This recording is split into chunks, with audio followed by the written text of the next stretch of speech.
நாளிலும் நாம் நீதிமொழிகள் 23ஆம் அதிகாரம் 26வது வசனத்தை நாம் வாசித்து அதை நாம் தியானிப்போமாக. என் மகனே, உன் இருதயத்தை எனக்குத்தா, உன் கண்கள் என் வழிகளை நோக்குவதாக. அன்பாலே, நாம ஜெபத்தை குறித்து வருஷலாக பார்த்து வருகிறோம். இன்றைக்கு இப்படியாக நாம் ஜெபிக்க வேண்டும். ஆண்டவர் நம்மளை பார்த்து கேட்கிறார், என் மகனே, உன் இருதயத்தை எனக்குத்தா, உன் கண்கள் என் வழிகளை நோக்குவதாக. அப்ப நம்ம இருதயத்தை தரும்படியாக ஜெபிக்க வேண்டும். ஆண்டவரே, என் இருதயத்தை உனக்கு தரேன். ஏன் தரணும், ஏன் தான்னு கேட்கிறாரு. அப்ப தருவதற்கு நாம ஜெபிக்கணும். நம்ம இருதயத்தை உனக்கே தந்துடுறாண்டவர. இன்னைக்கு இருதயத்தை ஆண்டவர் கேட்கறது நோக்கம் என்ன? நமக்குடைய சரீரத்துல எத்தனையோ பார்ட்ஸ் ஆஃப் பாடி இருக்குது இல்லையா? உன் கையை எனக்கு தா, இல்ல வெளி உறுப்புகள் உள் உறுப்புகள் என்று நிறைய இருக்குது. உன் மூளையை எனக்கு தா, உன் நுரையீரலை எனக்கு தா, உன் குடலை எனக்கு தான்னு கேட்கல. ஆண்டவர் இருதயத்தை தான் கேட்கிறார். ஏன் இருதயத்தை கேட்கணும்னா, அந்த இருதயத்தை குறித்து வேதம் என்ன சொல்லுதுன்னு பார்ப்போமே. எரேமியா 17ஆம் அதிகாரம் 9வது வசனத்துல என்ன சொல்லுதுன்னா, எல்லாவற்றையும் பார்க்கிலும் இருதயமே திருக்குள்ளதும் மகா கேடுள்ளதுமா இருக்கிறது, அதை அறியத்தக்கவன் யாருன்னு சொல்ற. பாருங்க, நம்ம இருதயம் எப்படிப்பட்டதாக இருக்கிறது என்று அழகா சொல்லுங்க. உன் கிட்னி மகா கேடு உள்ளதா திருக்குள்ளதா இருக்குன்னு கிட்னிய சொல்லல, உன் நுரையீரல சொல்லல, நம்ம மூளையை கூட சொல்லல. உன் மூளை பயங்கரமான மூளை, மகா கேடுள்ள மூளைன்னு சொல்ல. அந்த மூளையை கெடுக்கிறதே எதுன்னா இருதயம் தாங்க. மனது ஆத்துமா என்ற இருதயம், மனசு, ஆத்துமா ஒன்னோடு ஒண்ணு பின்னி பிணைந்து இருக்கிறது. அன்பாலே, அதுதான் திருக்கும் கேடு உள்ளதமா இருக்கு. எல்லாவற்றையும் பார்க்கலும், நான் படைத்த எல்லா உடல் உறுப்புகளை பார்க்கலும் உன் இருதயம் எப்படி இருக்குதான் திருக்கும் மகா கேடு உள்ளதமா இருக்கிறது, அதை அறியத்தக்கவன் யார்? அப்படி அதனால்தான் அவர் கேட்கிறார். அன்பாலே, இன்னைக்கு ஆண்டவர், இன்னைக்கு அவரு தான் நம்மளை உருவாக்குனவர். ஒரு செல்போனு ரிப்பேர் ஆயிடுச்சுன்னா என்ன செய்வோம்னா, செல்போன் கடையில் ரிப்பேர் பண்ற கடையில போய் கொடுத்தாதான் அவர் அழகா ரிப்பேர் பண்ணி இந்தாங்க அப்படின்னு கொடுத்துருவார், ரிப்பேர் பண்ணி கொடுத்துருவார். அப்ப உருவாக்குனவனுக்கு அல்லது உருவாக்குனவனுக்கு தான் அதை பத்தி தெரியும். ஒரு கார் இடையில நின்று போச்சான், எத்தனையோ பேர் ஹெல்ப் பண்றாங்க, காரை யாருமே காரை நிறுத்தாம போயிட்டே இருக்கிறாங்க. அந்த வழியா ஒருத்தர் அப்படியே வாக்கிங் வந்தார். சார், இந்த மாதிரி கார் ரிப்பேர் ஆயிடுச்சு, நான் நிறைய பேர் ஹெல்ப் கேட்டேன், ஒருத்தரும் வந்து ஹெல்ப் பண்ணல, நீங்களாவது ஹெல்ப் பண்ணுங்க சார் அப்படின்னு உடனே, சரி வாங்க அப்படின்னு பேனட்டை திறந்து அவர் என்ன செய்யறாரு, பார்த்து டக்குன்னு என்ன செய்யறாரு, ஸ்டார்ட் ஆகிடுது. அப்படியே ஸ்டார்ட் பண்ணிட்டார், போய் கையை வச்சா ஸ்டார்ட் ஆயிடுச்சு. சார், என்ன சார் நீங்க மெக்கானிக்கலா, நீங்க எப்படி சார் இது? நான் 1 மணி நேரமா தேடி பார்த்தேன், ஒன்னு செஞ்சு பார்த்தேன், ஒண்ணுமே செய்யலன்னா. அப்பதான் அவர் சொன்னாராம், இந்த காரை உருவாக்கணும்னே நான் தான் ஃபோர்டு கம்பெனி ஓனர் நான் அப்படின்னாராம். இது நடந்த சம்பவம். ஃபோர்டு காரனுடைய ஓனர் அவர் தான், இந்த இன்ஜினியர் டிசைன் பண்ணது அவர் தான், இந்த காரை உருவாக்குனவர். அப்ப அதுல என்ன மிஸ்டேக் இருக்கிறது அந்த சவுண்டை வச்சு கண்டுபிடிப்பான். அதே போலதான் நம்மளை உருவாக்குனவர், இந்த இருதயத்தை உருவாக்குனவர், அந்த சராசரத்துல இருக்கிற எல்லா மனுஷனையும் உருவாக்குனவர் ஆண்டவர். உன் இருதயம் கொஞ்சம் ரிப்பேரா இருந்ததுன்னா என்கிட்ட தான்ற. இந்த ரிப்பேரான இருதயம், திருக்கான இருதயம், கேடான இருதயத்தை தான் கேட்கிறார் ஆண்டவர். அதனால்தான் சொல்றாரு, மகனே, உன் இருதயத்தை எனக்கு தான். ஏன்னா அது கெட்டு போய் இருக்குது. இன்னைக்கு ஒவ்வொரு மனுஷன், கிறிஸ்தவனுடைய இருதயம் தான், மத்தவன் இருதயத்தை அப்புறம் கூட, கிறிஸ்தவனுடைய இருதயம் இன்னைக்கு கெட்டு போய் கிடக்கிறதுனால்தான் ஏசு ஆண்டவர் இன்னைக்கு ஒன்னையும் என்னையும் பார்த்து கேட்கிறாரு, மகனே மகளே, உன் இருதயத்தை எனக்கு தான் அப்படின்னு. ஏன்? அது மகா கேடும் திருக்கும் உள்ளது. நம்ம ஜெபிக்கணும். நம்ம ஜெபிக்கிறத குறித்து ஆண்டவரே, என் இருதயத்தை நான் தரேன். என் இருதயம் எப்படி இருக்கு? கல்லாக இருக்குது. என் இருதயம் மகா கேடு உள்ளதாக இருக்கிறது, இதை நீங்க மாத்தி கொடுங்க, நல்ல இருதயமா மாற்றி கொடுங்க, உம்முடைய இருதயத்தை போல என்னுடைய இருதயத்தை மாற்றி கொடுங்கன்னு சொல்லி நம்ம கேட்டாதான், ஜெபத்துல கேட்டாதாங்க கிடைக்கும். நான் கேட்டேன், என் இருதயத்தை பத்தி எனக்கு தெரியும், நான் இன்டர்நேஷனல் கிரிமினல்னு சொல்லுவேன். நான் அப்படிப்பட்ட கிரிமினலா போக வேண்டியவன். ஏன்னா என் இருதயம் அவ்வளவு மோசமான இருதயம். எல்லாரும் உலகத்துல இருக்கிற அத்தனை பேரை விட என் இருதயம் மோசம்னு சொல்லுவேன், எல்லாரும் காட்டிலும். அப்படிப்பட்ட இருதயத்தை தான் ஆண்டவர்கிட்ட கொடுத்த. ஆண்டவரே, என் இருதயம் மோசமா இருக்குது, எனக்கு தான் தெரியும்.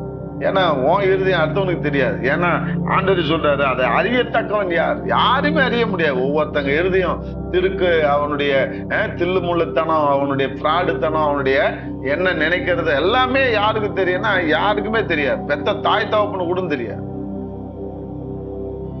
அவங்கதான் பெத்துக்கிறாங்க, அவங்கதான் வளர்த்துக்கிறாங்க, அவங்களுக்கே கூட தெரியாது இருதயத்துடைய கிறுக்குத்தனம். யாரு படைத்த இறைவனை தவிர வேற யாருக்கும் தெரியும். அதனால்தான் தான்றார், உன் இருதயத்தை என்கிட்ட கொடு, நான் நவமான இருதயமா மாத்துறேன். நான் இப்படியே கேட்டேன் ஆண்டவரே. எசேக்கியேல் 36 26 நீங்க படிச்சீங்கன்னா தெரியும். அதுல அழகா சொல்றாரு. என்ன சொல்றாருன்னா, உங்கள் நவமான இருதயத்தை கொடுத்து உங்களுக்கு என்னத்த கொடுக்குறாரா? இந்த கேடுபாடான இருதயத்தை, திருக்குமுறுக்கான இருதயத்தை, அழுக்கான இருதயத்தை, கல்லான இருதயத்தை நம்ம ஆண்டவர்கிட்ட கொடுக்கும் பொழுது அவர் எப்படி மாத்துறாராம்? உங்களுக்கு நவமான இருதயத்தை கொடுத்து உங்கள் உள்ளத்திலே புதிதான ஆவியை கட்டளையிட்டு கல்லான இருதயத்தை உங்கள் மாமிசத்திலிருந்து எடுத்து போட்டு சதையான இருதயத்தை உங்களுக்கு கொடுப்பேன். எவ்வளவு அழகா சொல்றாரு. கொடுப்பேன். எப்போ? நீ கேட்கும் போது தானே கொடுப்பாரு. நம்ம எதையே கேட்டுட்டு இருக்கோம்ல. நாளைக்கு எனக்கு லோனு கட்டணும் 10,000 கொடுங்கன்னு பணத்தை கேட்கிறோம். முதல் உன் இருதயத்தை கேளு. ஆண்டவரே எனக்கு நவமான இருதயம் எனக்கு கொடுங்க. கேட்க தெரியாம கேட்டுட்டு இருக்கிறோங்க. நம்ம குசரெல்லாம் கேட்டுட்டு இருக்கிறோம். இந்த உலகத்துக்கு உண்டான காரியத்தை கேட்டுட்டு இருக்கிறோம். முக்கியமான காரியம் என்ன? உன் இருதயம் ரிப்பேர் ஆயிருக்கு. அந்த இருதயம் ரிப்பேர் பண்ண ஆண்டவர்கிட்ட கேளு. ஆண்டவரே என் இருதயத்தை நீங்க ரிப்பேர் பண்ணுங்க. நான் கேட்டேன். உண்மையிலே நான் கேட்ட ஆண்டவர்கிட்ட கதறி கதறி அழுது ஒப்பு கொடுக்கும் போதுதான் இந்த எசேக்கியேல் 36 26 மூலமா என்ன மாத்தினாரு, என் இருதயத்தை மாத்தினாரு, எனக்கு கொடுத்தேன்னு சொன்னாரு. கொடுத்தாரு. உண்மையிலே என் இருதயம் இப்ப இருக்குதா இல்லையான்னு எனக்கு தெரியாது. அவ்வளவு லேசா இருக்கும். அப்ப எல்லாம் அப்படியே 20 கிலோ கல்ல தொங்க விட்டா எப்படி இருக்குமோ அது மாதிரி கனத்துக்கிட்டு இருந்தது. இப்பெல்லாம் அப்படியே லேசா அப்படியே மிதக்கிட்டு இருக்கிற மாதிரி இருக்கும். அப்படியே அன்பாலே அப்படி ஆண்டவர் அதை நவமான இருதயமாய் மாற்ற அவரால் மட்டும்தாங்க முடியும். அவருடைய ரத்தத்தினால மட்டும்தான் முடியும். நீ கொடுத்து பாரு, நீ ஜெபிச்சு பாரு, ஆண்டவரே என் இருதயத்தை மாற்றுங்கன்னு சொல்லி ஆண்டவர் நிச்சயமா மாற்றுவார். அடுத்து என்ன சொல்றாருன்னா, கண்ணை பத்தி சொல்றார். உன் கண்கள் என் வழிகளை நோக்குவதாக. ஏன் கண்ணை பத்தி சொல்லணும்? இருதயத்தை பத்தி சொன்னாரு, அடுத்தது கண்ணை பத்தி சொல்றாரு. ஏன் கண்ணை பத்தி சொல்றாருன்னு கொஞ்சம் தியானிக்கும் போது எனக்கு சிந்தனைக்கு வந்தது என்ன அப்படின்னாக்கா, மத்தேயு 6ஆம் அதிகாரத்தை கொஞ்சம் எடுங்களேன். மத்தேயு 6ஆம் அதிகாரம் 22 23 படிங்களேன். கண்ணானது சரீரத்தின் விளக்காய் இருக்கிறது. உன் கண் தெளிவாயிருந்தால் உன் சரீரம் முழுவதும் வெளிச்சமாய் இருக்கும். உன் கண் கெட்டதாயிருந்தால் உன் சரீரம் முழுவதும் இருளாயிருக்கும். இப்படி உன்னில் உள்ள வெளிச்சம் இருளாகாது இருந்தால் அவ்விருள் எவ்வளவு அதிகமாயிருக்கும். இருளாயிருந்தால் அவ்விருள் எவ்வளவு அதிகமாயிருக்கும். அப்ப பாருங்க, கண்ணு தான் நம்முடைய சரீரத்துக்கு விளக்கு, வெளிச்சம். அப்ப அந்த கண்ணு தெளிவா இருந்ததுன்னா உன் சரீரம் முழுவதும் வெளிச்சமா இருக்கும். உன் சரீரத்துல வியாதியே வராதுங்க. உன் சரீரம் நல்லா பிரைட்டா இருக்கும், பார்க்கறதுக்கு அழகா இருக்கும். அப்ப அந்த கண்ணு கெட்டுடுச்சுனாக்கா உன் சரீரம் முழுவதும் கெட்டுடும். உன் கண்ணை பார்த்தாலே தெரிஞ்சிடும் நீ எப்படி இருக்கிறன்றது. இன்னைக்கு உடம்பு சரியில்லாம யாராவது வந்தாக்கா டாக்டருங்க கண்ணை தான் பார்ப்பாங்க. எனக்கு ஆச்சரியமா இருக்கும், எதுக்கு கண்ணை பார்க்கறாங்க? எனக்கு ரொம்ப நாளா இந்த ரகசியம் தெரியல. எல்லாம் கண்ணுல டார்ச் லைட் அடிச்சு பார்ப்பாங்க, கண்ணை பார்ப்பாங்க. உடம்பு சரியில்லைன்னா கண்ணை வச்சு சில சிம்டம்ஸ் கண்டுபிடிக்கலாமா? அப்பதான் நான் எங்க டாக்டர்கிட்ட கேட்டேன், எதுக்கு கண்ணை பாக்குறீங்க அப்படின்னு. அப்பதான் சொன்னாரு, உனக்கு உடம்பு சரியில்லை, உள்ளார பாடியில ஏதாவது விஷத்தன்மை இருந்தது, விஷமா இருந்ததுன்னா அந்த விஷத்தன்மை, இப்ப பாம்பு கடிச்சிருச்சு இதெல்லாம் என்னன்னாக்கா 5 நிமிஷம் ஒரு வாட்டி கண்ணை பார்த்துக்கிட்டே இருப்போம். பாம்பு கடி பேஷண்ட் எங்கிட்ட வந்தானாக்கா அடிக்கடி கண்ணை பார்த்துக்கிட்டே இருப்போம்.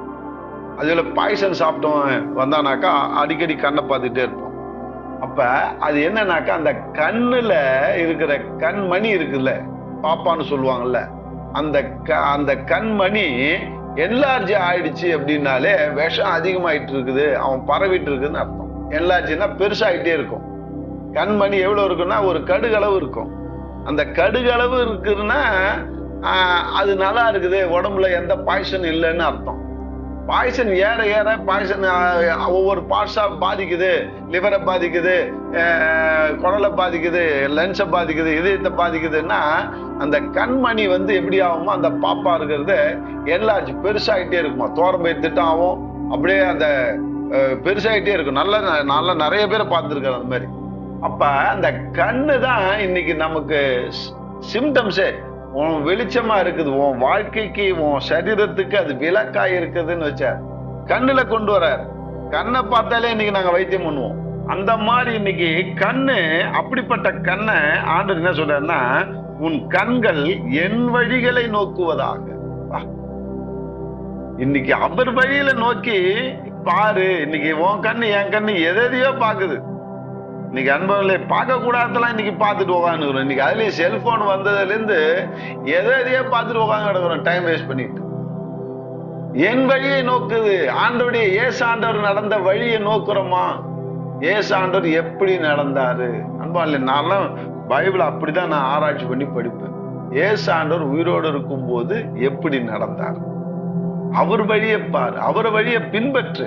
அதுதான் ஆண்டவர் சொல்றாரு. இன்னைக்கு இதை சொல்லும் போது எனக்கு நீதிமொழிகள் தான் எனக்கு ஞாபகம் வந்து. நீதிமொழிகள்ல 4ஆம் அதிகாரம் 25வது வசனத்தை நீங்க படிச்சீங்கன்னா தெரியும். உன் கண்கள் நேராய் நோக்க கடவுது, உன் கண் இமைகள் உனக்கு முன்னே செவ்வையாய் பார்க்க கடவுது. இன்னைக்கு நேரா நோக்குதா? இன்னைக்கு குதிரைக்கெல்லாம் ஒரு லகான் கட்டுவாங்க, லகான் அப்படின்னு. குதிரையுடைய கண் எப்படி இருக்குன்னா, அது மூஞ்சி நீட்டா இருக்கிறதுனால சைடுல எப்படி இருக்கும், நம்ம கண்ணு நேரா இருக்குது இல்லையா, சைடுல வச்சு இல்ல. இந்த சைடுல வச்சதுனால குதிரை என்ன செய்யுமா, அதனுடைய பார்வை இப்படியும் போகும், நேராவும் பார்க்கும், சைட்லயும் பார்க்கும், நேராவும் பார்க்கும். அப்படி நேரா பார்த்துச்சுன்னா நேரா ஓடும், சைட்ல அது டக்குன்னு அது டைவர்ட் ஆயிடுச்சுன்னா சைடு டக்குன்னு திரும்பி சைட்ல ஓடும். அந்த மாதிரி குதிரை இன்னைக்கு, அதனால்தான் குதிரை மாதிரி திரியிறான்னு பாரு. இன்னைக்கு மனம் போன போக்குல கண்டதே காட்சி கொண்டதே கோலன்னு போயிட்டு இருக்கிற இன்னைக்கு அநேகர் இன்னைக்கு வாழ்க்கையில வீணா போயிட்டு இருக்கிறாங்க. ஏன்னா தன்னுடைய காட்சியின்படி நடக்கிறான். தன்னுடைய கண்டது கண்ணுல பட்டதுதான். இன்னைக்கு சிம்சோன் இன்னைக்கு என்ன செஞ்சான், அவன் பார்வைக்கு இன்பமானவள் அப்படின்னா. ஒருத்தைய பார்த்த உடனே அவளைதான் நான் கட்ட போறேன், அவதான் எனக்கு வரக்கூடிய மனைவியா வரணும்னு சொல்லி அவங்க அப்பா அம்மா கிட்ட வந்து கேட்டான். டேய், நீ நசரேயனுடைய விரதத்தை பெற்றிருக்கிற, நீ பிரித்து எடுக்கப்பட்டவன்டா, நீ பெலிஸ்தருடைய பொண்ணை கட்டக்கூடாதான்னு சொல்றாங்க. இல்ல இல்ல, என் கண்ணுக்கு அவதான் இன்பமானவன். கண்ணு இன்னைக்கு அவனுடைய வாழ்க்கையை பறிச்சிருச்சா, அவன் கண்ணு தெரியாத குருடனா மாறுவான். அன்பால, இன்னைக்கு அவன் வாழ்க்கை இருளா போயிடுச்சுங்க. இன்னைக்கு எத்தனை பேருடைய கண்ணு இன்னைக்கு பாவத்தை செய்து இன்னைக்கு இருளாய் வைத்துக் கொண்டிருக்கிறோம். கிறிஸ்தவர்களை தான் நான் சொல்றேன், மத்தவங்களை விட்டுரு. ஏன்னா மத்தவங்களுக்கு இந்த சத்தியம் கிடையாது, அதனால அவன் தறிக்கட்டத்தனமா தெரியறான். நீ தெரியலாமா உன் கண்ணை வச்சுக்கிட்டு? அப்ப எது நேர நோக்க கடவுதுன்னு சொல்றாரு, உன் கண்ணை என்ன செய்யறாரு, எனக்கு குடுடான்றாரு. உன் கண்ணை என் வழியை நோக்கட்டும்ன்றாரு. அப்ப ஆண்டுடைய வழியை நோக்கக்கூடிய கண்ணால நீ யார் வழியை நோக்குற? இன்னைக்கு நீதிமொழியில் அழகா சொல்லுது, இன்னைக்கு உன் கண்ணு நேரா நோக்க கடவுது, உன் கண்ணிமைகள் உனக்கு செவ்வையாய் பார்க்க கிடையாது. செவ்வையான நல்லதை பார்க்க கத்துக்கிட்டோமா? நீங்க செல்போனை பார்த்து எத்தனை பேர் கண்ணை இழந்து போயிருக்கிறாங்க தெரியுமா? அந்த குழந்தைங்க இன்னைக்கு ஒரு பெரிய விங்கே இன்னைக்கு கண் ஆஸ்பத்திரியில ஆரம்பிச்சிருக்கிறாங்க. செல்போனால கண்ணு பாதிக்கப்பட்ட வரவங்களுக்கு தனியா, அது ஏதோ செல்போனும் ஏதோ நல்ல ஒரு வசனத்தை அந்த வார்த்தை அந்த மெடிக்கல் டெர்மினாலஜி சொன்னாங்க, நான் மறந்துட்டேன். செல்போனால நம்முடைய ரெட்டினா வீணாகுதுன்றான். கண் மணியினுடைய பவர் வீணாயிடுது, ரெட்டினா வீணாயிடுது, அது குருடாகுதுன்றான். எத்தனையோ பேருக்கு ஒரே நைட்ல கண்ணு தெரியல. செல்போன் அப்படியே இருட்டுல பாக்குறது. அன்பாலே, இருட்டுல பார்க்கவே பார்க்காதீங்க, ரொம்ப டேஞ்சர். டியூப்லைட் வெளிச்சத்துல நம்ம பார்த்தோம்னா கண்ணு கொஞ்சமா பாதிக்கப்படுதான். இருட்டான வெளிச்சத்துல பார்த்தோம்னா அதுல இருக்கிற ரே நம்ம கண்ணை பாதிக்குது, நம்ம மூளையை பாதிக்குது, எல்லாம் பாதிக்குது.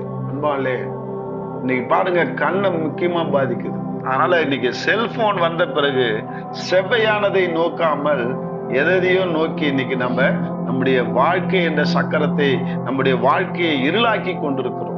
இன்னைக்கு அதனால்தான் ஆண்டவர் சொல்றாரு, நேராய் நோக்க கடவுது என்று. இன்னைக்கு நாம நேராய் நோக்குறோமா? கொஞ்சம் யோசிச்சு பாருங்க. இன்னைக்கு நாம எப்படியாக நம்முடைய கண்ணை நாம் பராமரித்து கொண்டிருக்கிறோம், நம்முடைய இருதயத்தை. அதனால்தான் இன்னைக்கு ஜெபத்துல நம்ம என்ன செய்யணும், ஆண்டவரே என் கண்ணு வேண்டாம். அதனால்தான் ஆண்டவர் மத்தியில சொல்றாரு, என்ன சொல்றாரு, ஒரு கண் உனக்கு இடரல் உண்டாக்கினால் பரலோகத்துக்கு போறத ரெண்டு கண்ணோட நரகத்துக்கு போறதை விட, எனக்கு ரொம்ப பிடிச்சமான ஒரு காரியம், 5:27 பார்க்கிறேன். விபச்சாரம் செய்யாதிருப்பாயா என்பது பூர்வத்தாருக்கு உரைக்கப்பட்டது என்று கேள்விப்பட்டிருக்கிறீர்கள். நான் உங்களுக்கு சொல்கிறேன், ஒரு ஸ்திரியை இச்சையோடு பார்க்கிற எவனும் தன் இருதயத்தில் அவளோடு விபச்சாரம் செய்தாயிற்று. உன் வலது கண் உனக்கு இடரல் உண்டாக்கினால் அதை பிடுங்கி எரிந்து போடு. உன் சரீரம் முழுவதும் நரகத்தில் தள்ளப்படுவதை பார்க்கலாம். அதில் அது அவயங்களில் ஒன்று கெட்டு போது நலமாயிருக்கும். பாருங்க, இன்னைக்கு கண்ணை புடுங்கி போடுன்ற ஆண்டவரே, என் கண்ணு ஆபாசத்தை பார்க்குது, இந்த கண்ணு வானான்னு நீ புடுங்கி போடு. இமேஜினேஷன்லயாவது செய்யி, கற்பனையாவது உன் கண்ணை புடுங்கி போடுற மாதிரி செய்யி. நான் செஞ்சிருக்கிறேன். ஆண்டவரே, இந்த கண்ணு எனக்கு வானாம், இந்த கண்ணு ஆபாசத்தை பார்க்கறதுக்கு தான் எனக்கு விரும்புது, இது வானாம், இது நல்ல கண்ணா மாத்து. அப்படி எப்படி நம்முடைய இருதயம் திருக்கு முழுவா இருக்குது, என் இருதயத்தை எடுத்து போட்டு நவமான இருதய கூடுன்றோமோ, அதே போல இந்த பாழான கண்ணு, அசுத்தத்தை பார்க்கிற கண்ணு, கெட்ட காரியத்தை பார்க்கிற கண்ணு எனக்கு வேண்டாம் ஆண்டவரே, எனக்கு நவமான கண்ணை கூடுன்னு கேட்கும் போதுதான் ஆண்டவர் கொடுப்பார். அன்பாங்களே, இது சின்ன பிள்ளையிலிருந்து கிழமை வரைக்கும் இந்த பிரச்சனை இருக்குது. 70 வயசு கிழவர் வந்துட்டு என் கண்ணில் பரிசுத்தம் இல்லைன்னு என்கிட்ட கவுன்சிலிங் வந்தார். அன்பால் இதே பிரச்சனை எல்லாருக்கும் இருக்கு. அதனால இன்னைக்கு நம்முடைய உறுப்புகளை உண்டாக்கின தேவனிடத்துல நம்முடைய கண்ணையும் நம்முடைய இருதயத்தையும் நம்ம ஒப்பு கொடுக்க ஜெபம் பண்ணுவோம். ஆண்டவர் நிச்சயமா நம்முடைய கண்ணை பரிசுத்தப்படுத்துவா, நம்ம இருதயத்தை பரிசுத்தா ஜெபம் பண்ணுவோம். அன்பின் தகப்பனே, நன்றியோடு துதிக்கிறோம். இந்த நாளிலே இந்த வார்த்தையின்படியாக எங்க கண்ணு விளக்கா இருக்குது, என் இருதயம் ஆண்டவரை அவருக்காக நான் ஜெபிக்கிறேன். ஆண்டவரே, எங்கள் இருதயத்தையும் கண்ணையும் முதலாவது பரிசுத்தப்படுத்துங்க.